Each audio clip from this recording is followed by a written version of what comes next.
Timirandasya Gyananjana Salakaya Chakshu Militanjena Tasmai Shri Guruve Namaha Guruve Gaurachandraya Radhikaya Tadalaye Krishnaya Krishna Bhaktaya Tadbhaktaya Namo Namaha Yam Pravajantam Anapeta Apeta Krityam Rapaino Virakatara Ajuhava Putreti Tan Maitaya Taravo Binedus Tam Savabhutam Hidayam Munimanatosmi Narayanam Namaskritya Naram Chaiva Narottamam Devim Saraswatam Vyasam Tito Jayam Mudirayat Amatya Vihina Aparada Lakshay Kiptastakamari Tarangamadye Kripa Maitvam Sharanam Prapanna Vrinde Namaste Charanada Vindam Tave Vasmi Najivami Tvaya Vina Iti Vigyaya Radhe Tvam Nayanam Charanandike Vancha Kalpatarubhascha Kripa Sindhubhya Evacha Patitanam Pavanebhyo Vaishnavebhyo Namo Namaha. Okay. So we are going to begin by offering our most humble obeisance unto the lotus feet of our beloved Gurus, unto Sri Guru Pada Padma Nityalila Bhavishta, Om Vishnu Parasto Tatsat Sri Srimad Abhayacharya Bhakti Vedanta Swami Prabhupada, and unto Sri Guru Pada Padma Nityalila Bhavishta, Om Vishnu Parasto Tatsat Sri Srimad Bhakti Vedanta Narayan Goswami Raj, under our exalted Rupanuga Guru Varga of the assembled Vaishnavas and Vaishnavis. So now we're in verse 16 of this chapter about Advaita Acharya. Having heard the overview and arguments about, you could say personalism versus materialism as the cause of creation. And now the way or the role of Lord Vishnu, Mahavishnu, and his incarnation Advaita are going to be described. So text 16 says, let me move this a little closer. Okay. Is that too close? Let me see. A little closer. There we go. Apane Purasha Vishvara Nimiti Karan Advaita Rupe Upadana Hananarayan. Lord Vishnu himself is the efficient, the nimitta cause of the material world. And Narayan, in the form of Sri Advaita, is the material cause, upadan. Okay? We've heard these words, nimitta, efficient, and upadan, material. Let's see how this develops. Nimitangse karitenho mayate ikshana upadana advaita karena brahmanda srijana.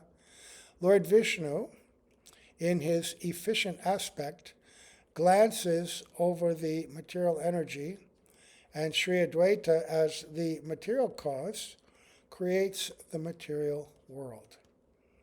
Okay, so this is described elsewhere also. Beautiful description in the Brahma Samhita, with commentaries by Jiva Goswami, Bhaktivinoda Thakur to explain that. But essentially, Mahavishnu has been imbued with the desire to create. Where does that come from? It comes through, it comes from Lord Balaram, and it comes from Sri Krishna. Lord Balaram is the efficient cause of the creation of the spiritual universes, right? And that desire to create comes from Krishna's desire to enjoy pastimes, loving exchanges, right? And so he and Srimati Radhika are the origins of that, and Krishna's desire, he expands into Lord Balaram.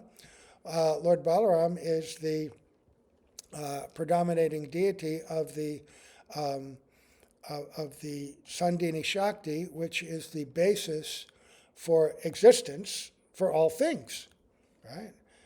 Even the bodies of all the devotees, including Lord Balaram, Radha, and Krishna, are resting on Sandhini Shakti. He is not the Shakti, but he is the predominating deity. So it's his. Krishna desires to enjoy pastimes, expands to Lord Balaram.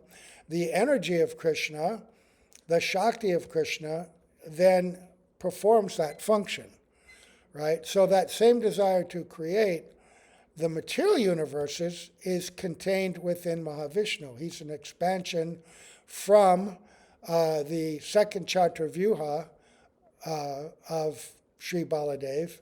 And so his desire for creation manifests as the material realm.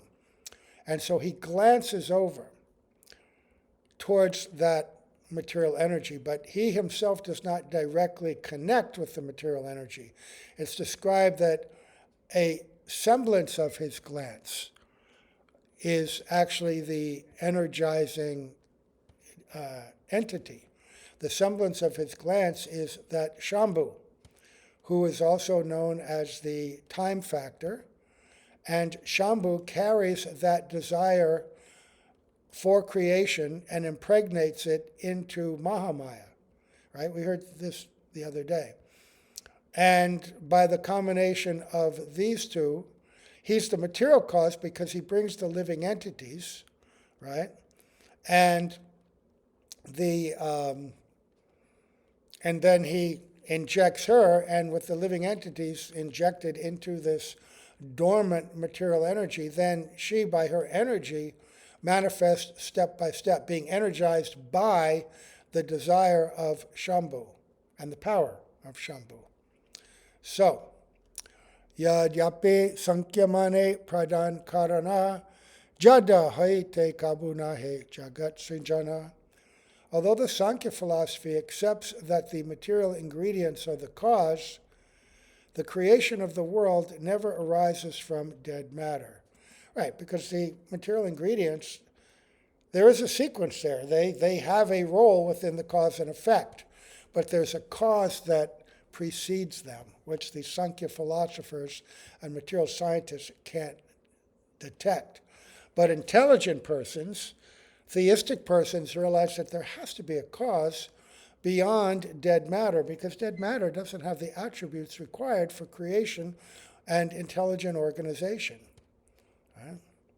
Nija Srishti Shakti Prabhu Sanchare Pradhan Ishvarera Satyate Hoyata Nirman. Nija means own, Srishti Shakti means power for creation, right? Srishti, creation, Shakti, the power, right? Ishvara Shakti, by the power of the Lord. So the Lord infuses the material ingredients with his own creative potency. Thus, by the power of the Lord, creation takes place. This is carried by Shambhu. This is Advaita. In the Advaita Rupe Kare Shakti Sancharan Ataiva Advaita Hayena Mukhya Karan. In the form of Advaita, he infuses the material ingredients with creative energy. Therefore, Advaita is the original cause of creation. Okay, so Advaita plays that role. Mahavishnu himself doesn't directly play it because he's still he has a role in the creation, but he's detached. But in the form of his expansion, Garbhodakshay Vishnu enters into the universes. In the form of Kshirodakshay Vishnu, he enters into every atom and within the heart of every living being. But as Advaita, he is carrying the creative desire and potency, right? Then Advaita Acharya Koti Brahmandera Karta Ara Eka Ekamurte Brahmandera Bharta. Sri Advaita Acharya is the creator of millions and millions of universes. and by his expansions, as Garbhodakshay Vishnu, he maintains each and every universe. Garbhodakshay Vishnu is in those brackets. It says by his expansions. So this is where it gets a little confusing.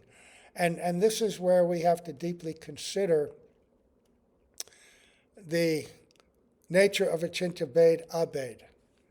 Because as Advaita, he's non-different from Mahavishnu, but he has a function that the Mahavishnu doesn't perform, right? And connects with Mahamaya. But also here, he is the creator of millions and millions of universes, and by his expansions, and it says Garbhodakshay Vishnu, he maintains each and every universe. So Garbhodakshay Vishnu is not stated to be an expansion of Shambhu, he's an expansion of Mahavishnu. So,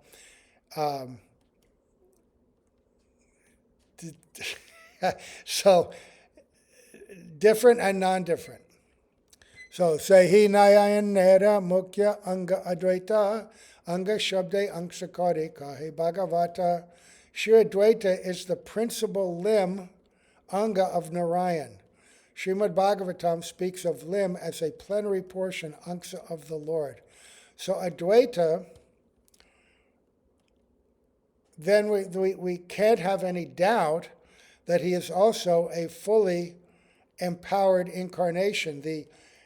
The special function of creation of the material universe, as described in Brahma Samhita, is a function of a special form of Mahavishnu. But here he's also being clearly stated as non-different from Mahavishnu. So he's both. He's both. Narayanastvam na hi sarvadehinam atma sadi sakila lokashakshi. What is this? Wait a minute, I think this is I don't have the... Oh yeah, I thought so. This is a Bhagavatam text. Narayanastvam nahi sarvadehinam atmasyadik sakila lokasakshi Narayanongam narabu jalayanat tachchapi satyam tatavaiva maya. This is from the 14th chapter of the 10th canto. This is Lord Brahma's prayers to the Lord. O Lord of Lords, you are the seer of all creation. You are indeed everyone's dearest life. Are you not therefore my father, Narayan? Narayan refers to one whose abode is in the water born from Nara. That's Garbhodakshay Vishnu. And that Narayan is your plenary portion.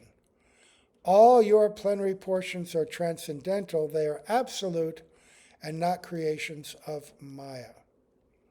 Okay, so now we're getting clarification of what it means to be Mahavishnu, right? Or Garbhodakshay Vishnu. Ishvarera anga angsa chid anandamaya maya rasam bandanahi eshloke kaya. This verse describes that the limbs and plenary portions of the Lord are all spiritual. They have no relationship with the material energy.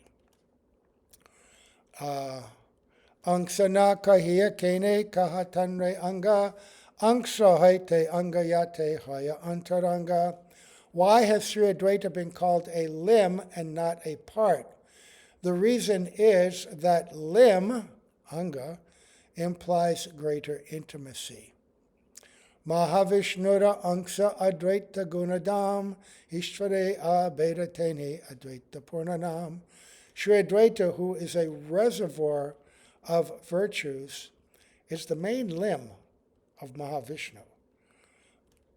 His full name is Advaita, for he is identical in all respects with that Lord. Purva yaiche kaila sarva vishvara sanjan avatari kaila ebe bhakti pravartan. As he had formerly created all the universes, now he descended to introduce the path of bhakti. Okay, so this is why I've heard Srila Narayan Maharaj say, Shiva Tattva is very complicated. Very complicated, because Lord Shiva has so many different forms and so many roles. He definitely has the form as the empowered creator of this material universe, but in Brahma Samhita he's described that he is like yogurt is to milk. He's a transformed form of the Lord. Transform is used as an example because the Lord actually can't undergo transformation. But he's a different form of the Lord that is a combination of, he has the Abhiman of being the Purusha, but he's also combined with a little Ladini Shakti, little Jiva Shakti, some of the Gunas, combination. Just as when you add a culture to milk, it becomes yogurt. Yogurt's not different from milk because it has all the ingredients of milk, but it is different. And it has a different quality and function. And you can make yogurt out of milk, but you can't make milk out of yogurt. So they're the same and they're not the same. So one form of Lord Shiva is like that. Another form is Sadashiv, the transcendental Vishnu Tattva form in the spiritual world. And there are also the Rudras, which are special forms which manifest throughout the material universe. And there are deities like Harihara at Harihara Chetra, which is a combined deity of Lord Shiva and Lord Vishnu, half white, half black. So how they're the same and how they're different requires some realization. I can repeat like a parrot different things that I've read, but have to admit that all I can repeat, I can't really completely reconcile. Reconcile requires realization. But Advaita Acharya is both. He's both. If he's the full Angsa, first most important Anga, not Angsa, Anga of Mahavishnu, then he is also the source of Shambhu, that special form of Lord Shiva. And also, it's being described as Garbhodakshai Vishnu. So, now the special functions of Advaita are going to be described. Jiva Nishtarira Krishna Bhakti Karidan Gita Bhagavate Kaila Bhaktira Vyakhyana. He delivered all living beings by offering the gift of Krishna Bhakti. He explained the Bhagavad Gita and Srimad Bhagavatam in the light of devotional service. Okay, so now Srila Prabhupada gives a nice purport here. He says, although Sri Advaita Prabhu is an incarnation of Vishnu, for the welfare of the conditioned souls, he manifested himself as a servitor of the Supreme Personality of Godhead. And throughout all his activities, he showed himself to be an eternal servitor. The speciality of the Panchatattva, they all manifest as servitors of God, right? Including the Vishnu Tattva, Advaita, Nityananda, and Mahaprabhu. And in the 4th chapter, the reason for that is described that Krishna says, I want to teach and reveal to the world the secret of the love of my Braj Basis, and especially the gopis. But no one can explain it but me, and only by assuming the role of a devotee can I taste it in such a way and also explain it properly. So I'm going to appear in the mood of a devotee and thus show by my own example what devotion is. You can't just talk about it. You can't just talk the talk. You have to walk the walk, right? So Krishna's walking the walk as Lord Chaitanya Mahaprabhu, and Advaita also. So he's the Acharya. And before Mahaprabhu came, he introduced all these principles, right?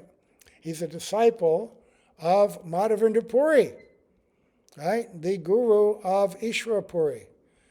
He took that role because Madhavendra Puri is the sprout of that special prem. He was the first one to manifest and reveal the moods of Srimati Radharani. So Advaita Acharya is a teacher in that line, even though he's Mahavishnu.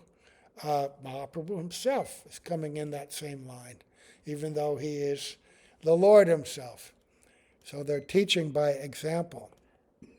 He manifested himself as a servitor of the Supreme Personality of Godhead, and throughout all his activities, he showed himself to be an eternal servitor. There's many activities just to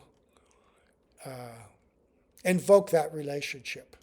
Remember the pastime where he was upset because Mahaprabhu would always show him great respect. Because he, as Nimai Pandit, he's much younger than Advaita. Advaita's like grandfather age to him.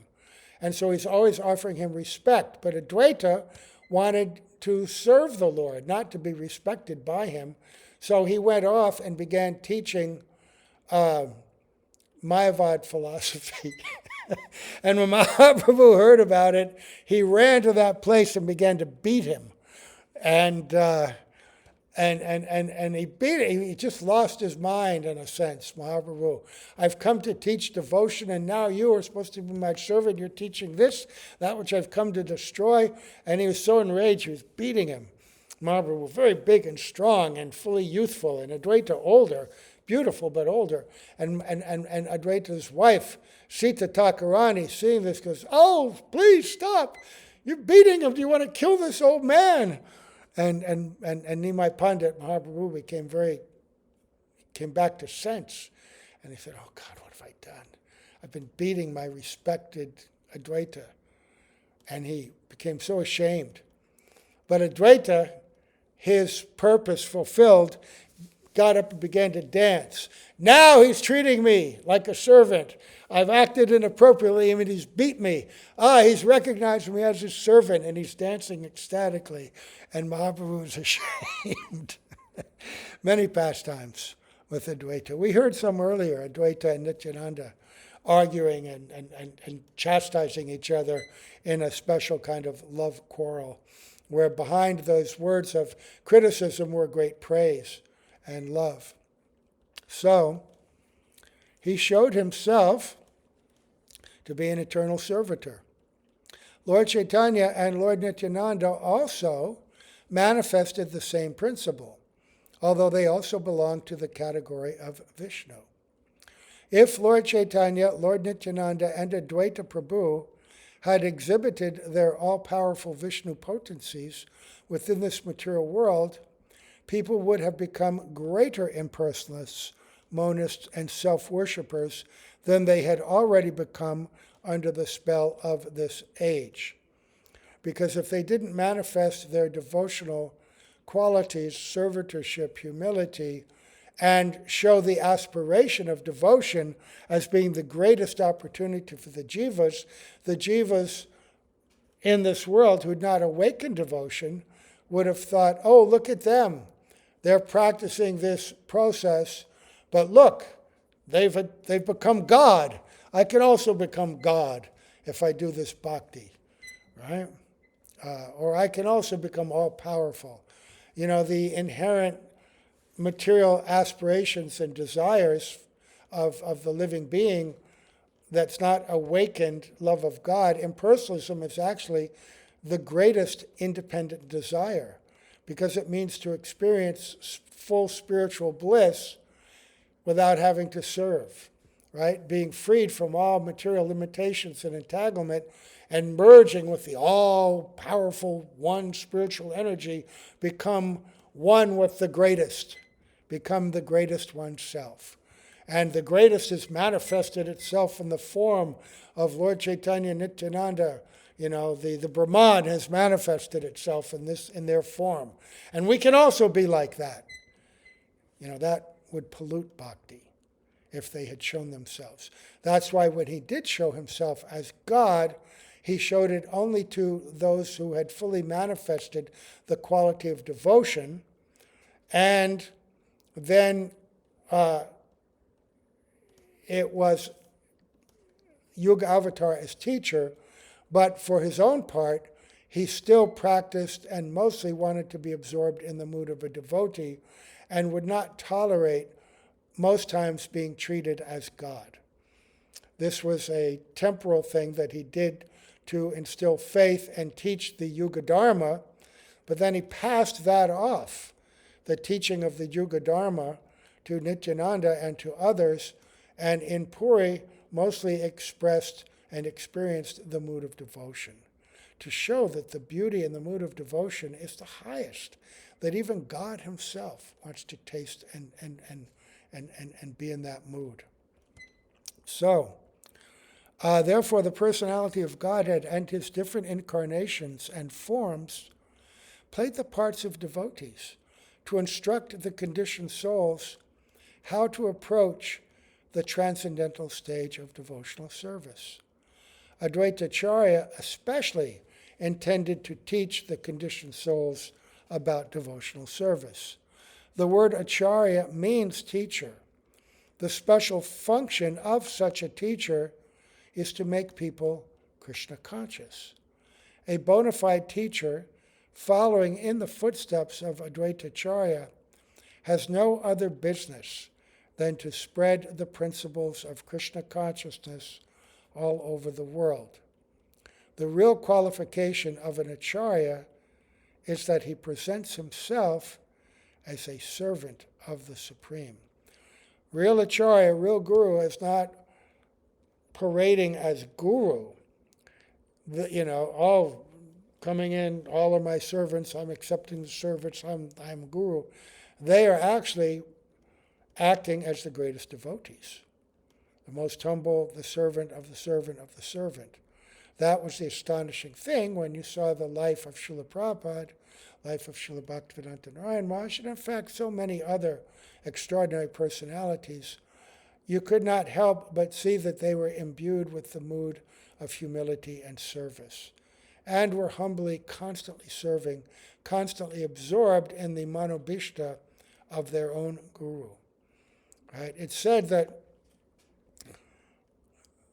pure devotees are there. It's rare, but even more rare than a pure devotee is a pure disciple. Right? Very hard to find someone who's come to the highest level of disciple. So the real qualification of the Acharya is that he presents himself as a servant of the Supreme. Such a bona fide Acharya can never support the demoniac activities of atheistic men who present themselves as God.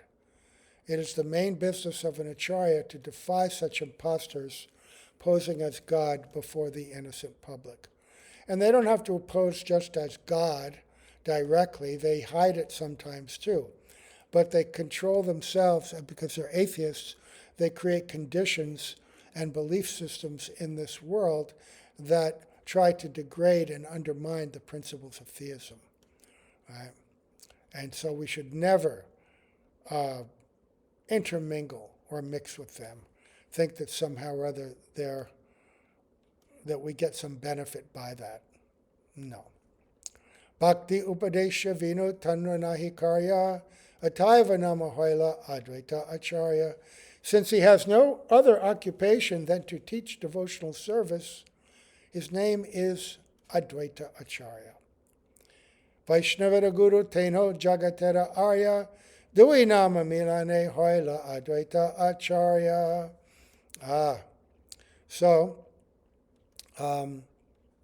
He is the spiritual master of all devotees and is the most revered personality in the world.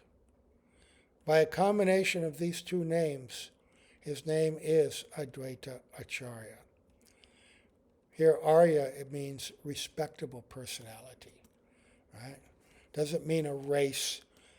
It means a respectable person. Anybody can become an Aryan. You don't have to be born with blonde hair and blue eyes to be an Aryan.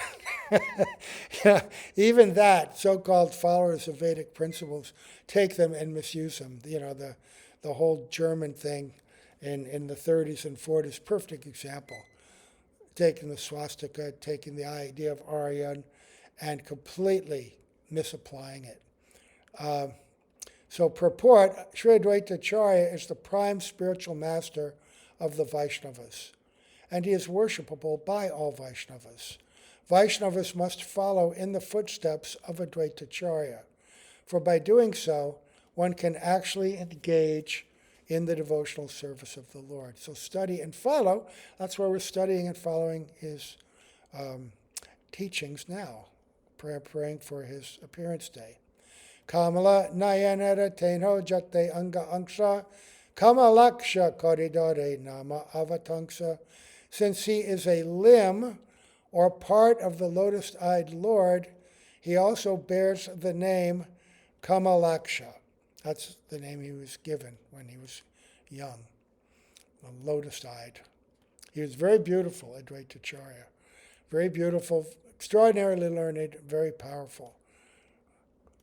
Ishvara Sarupya Paya Parishad Gan Chaturbuja Pitavasa Yaiche Narayan.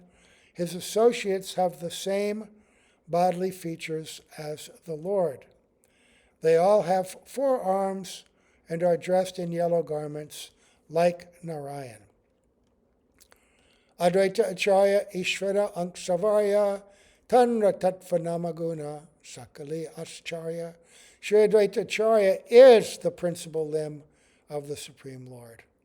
His truths, names, and attributes are all wonderful.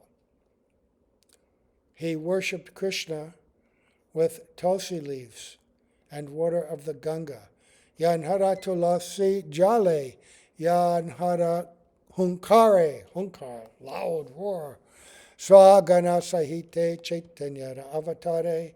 He worshipped Krishna with tulsi leaves and water of the Ganga and called for him in a loud voice. Thus Lord Chaitanya appeared on earth, accompanied by his personal associates. During the 21 hours when he manifested all of his different incarnations before his devotees, he called for Advaita, said, go get Advaita, bring him here. And he was calling him Nada.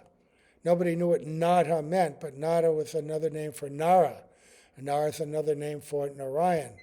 And so he said, you called me. You know, up until now I've been hidden, but you were the one who called me. You called so loud with your prayers, with your worship, which he did daily for years and years and years. My throne in Vaikuntha was shaking by the power of your loud devotional calls. And now I am here. He is the principal cause for the Lord coming at that time. He could have come any time in the Kali Yuga, but he came in answer to the loud calls of Advaita.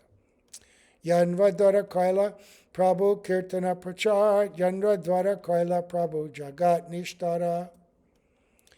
It is through him that Lord Chaitanya spread the Sankirtan movement, and through him that he delivered the world.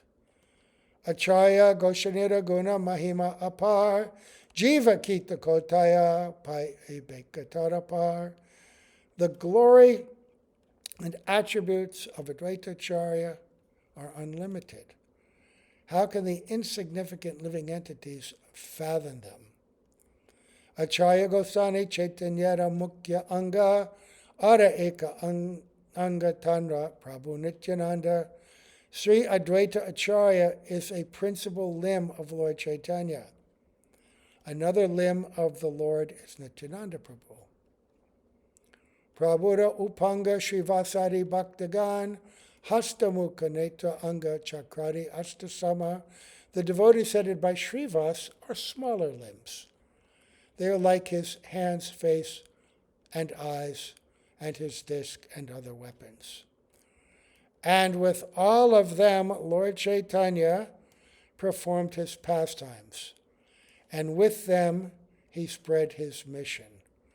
Madhavendra Purira Inho Shishya Ehi Gyane Acharya Goshanire Prabhu Guru Kare Mane.